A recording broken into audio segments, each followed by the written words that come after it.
Le porno fait des dégâts monstrueux chez des jeunes. Vous dites le porno détruit nos enfants. Porno, enfant, moi j'avais plutôt tendance à penser que c'était impossible dans la même phrase. C'est pas impossible. La pornographie est en stabulation libre pour nos enfants. Et si nous ne les éduquons pas à l'école, rassurez-vous, la pornographie le fait à notre place. Vision du premier film porno en moyenne chez les garçons 12 ans et demi. Ils n'ont aucune référence. Les établissements scolaires m'appellent, il y en a qui me demandent de venir en 4e, parce que, disent-ils, ils ont des fellations collectives dans les toilettes. Fellations collectives dans les toilettes. Oui, et vous voulez que je le répète, c'est dramatique. Ce qui est dramatique, c'est que des jeunes sont détruits par ça. Les sexologues soignent de plus en plus des addictions au porno, avec des critères sur l'addiction. Alors est-ce que c'est 1 heure, 2 heures, 3 heures, 6 heures de porno par jour? Parce qu'on arrive à ça. Aujourd'hui, il n'y a aucune limite à cette visualisation, et les sites que vont voir les jeunes sont particulièrement violents et particulièrement choquants. Et de la même façon, vous avez aux États-Unis 15 000 filles mineures qui, chaque année, se font poser des prothèses mammaires pour ressembler aux stars du porno.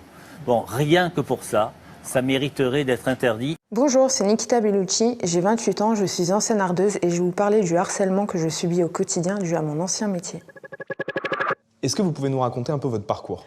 Alors je me suis lancée dans l'UX en 2011, j'ai regardé une scène et j'ai fantasmé sur un acteur. Je me suis dit pourquoi pas faire une scène et j'y suis restée 6 ans. C'est quoi aujourd'hui être une ancienne actrice porno ? C'est quoi l'image qu'on traîne et qu'on a ? C'est, on va dire qu'il manque plus que le bûcher, quoi. On est complètement exclus de la société. Quand j'habitais en province, je sortais dans la rue, j'étais insultée, je partais faire mes courses, 5 mecs dans une bagnole qui me disaient « Nikita, je veux te faire ci, je veux te faire ça ». Voilà, on nous harcèle sur les réseaux sociaux, moi je reçois des menaces de mort, des insultes, on me dit « je te souhaite d'avoir le cancer du sein ». J'ai reçu dernièrement « j'aimerais te balancer de l'acide sur le visage pour savoir dans quoi tu vas te reconvertir plus tard quand tu pourras plus vendre ton corps ». Alors, grosse épave, tu n'as aucun avenir, que ce soit professionnel, baille les métiers à partir de 40 ans, vu qu'en tu ressembles déjà à rien. Ou familial, personne ne voudra de toi en tant que femme. Imagine un peu, tu fais un gosse, ton gosse de 11 ans tombe sur ça. Grosse catin, t'as pas honte, ta seule vie, ça aurait été de te faire sodomiser de tes 18 ans à 30 ans pour X argent. T'es juste une pute, une salope, une grosse salope. Assume maintenant.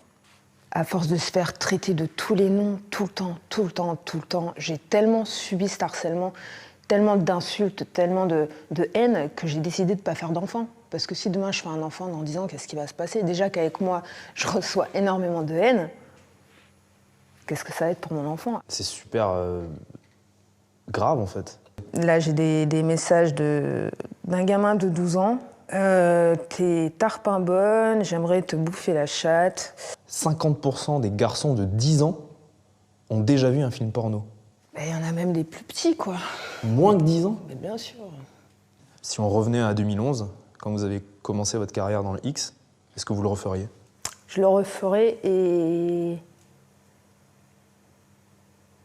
avec plus de fierté, on va dire. Dans le sens où j'emmerde tout le monde, quoi.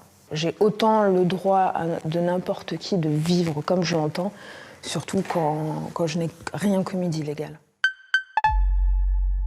Ça change l'imaginaire. On se construit l'imaginaire avec des images transgressives parce que les marchands ont besoin de transgression pour attirer le client. Les jeunes qui possèdent tous ces codes-là, les codes du porno, ils les maîtrisent beaucoup mieux que nous. Oui, mais ils maîtrisent aussi le code du fast-food et ils vont au fast-food. Oui, c'est exactement la même chose. C'est-à-dire qu'ils bouffent de la merde et ils regardent de la merde.